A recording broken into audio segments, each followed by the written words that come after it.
موقع الحق والضلال، موقع لكل المصريين.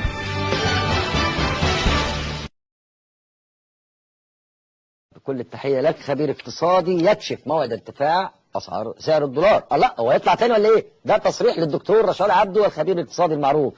كل التحية لك يا دكتور رشاد، مساء الخير. مساء الخير. دكتور انت هتطلع لنا الدولار تاني ليه؟ احنا ما صدقنا وصل 16 جنيه. مش انت قلت ان احنا بنستخدم نظام أيوة. سعر صرف جديد اسمه التعويم، أيوة. سعر صرف الحر. ايوه. سعر الصرف الحر ده عبارة عن ايه؟ ايوه. ان اي سلعة حتى لو كان اسمها الدولار، أيوة. سعرها بيتحدد وفقا لايه؟ للعرض والطلب. صحيح. يعني مفيش اي قوة تحكمه غير العرض والطلب. الطلب اللي من دول نزل حبتين ثلاثة، او في متغيرات خلت الدولار ينزل، وانا سعيد بنزوله، سعيد جدا، لان قرار التعويم كان قرارا خاطئا. ايوه. لانه ما فيش حد في الكون ولا في جمهورية الموز بيرفع سعر الدولار من 8.83 الى 20. لان ده ترتب عليه ايه؟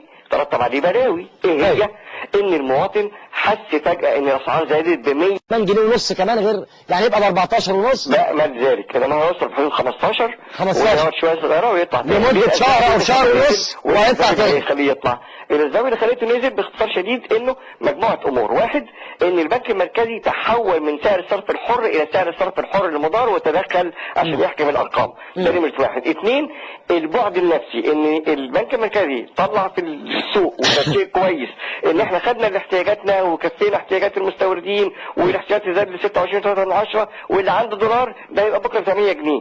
فالناس الغلابه الصغيره ب 200 و 300 دولار اللي محوشهم واللي كانت في سفريه ابتدى يبيع قبل الدنيا وتقع. الدكتور رشاد. جزء تاني. الجزء الثالث ان المستوردين واخدين قرار بان احنا نجمد الاستيراد لغايه شهر مارس، فالطلب على الدولار قليل. البعد الرابع انه الصين فعلت الاتفاقيه اللي فيها بتسمح بتبادل السلع والخدمات بين مصر والصين في حدود 20 مليار يوان، اي 2.7 مليار دولار بالعملات المحليه.